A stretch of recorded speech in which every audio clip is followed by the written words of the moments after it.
Hello বন্ধুরা, সর্ষে পটল রেসিপি। পটলগুলো হালকা করে ভেজে নেব।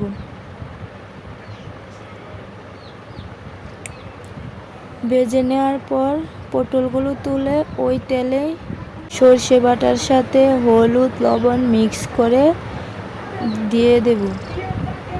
এগুলো ভালো করে কষিয়ে নেব।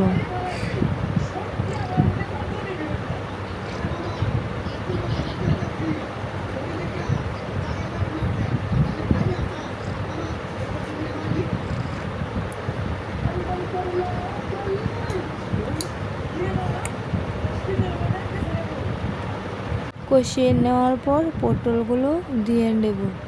পটলগুলো দেওয়ার পর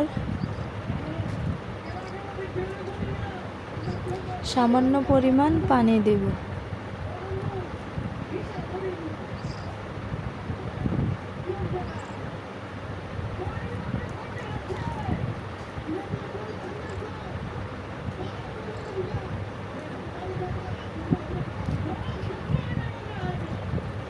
তারপর উপর থেকে একটা কাঁচা লঙ্কা ছিটিয়ে দেব। বন্ধুরা, আমি এভাবে সর্ষে পটল রান্না করি। তোমরা সবাই ট্রাই করে দেখতে পারো।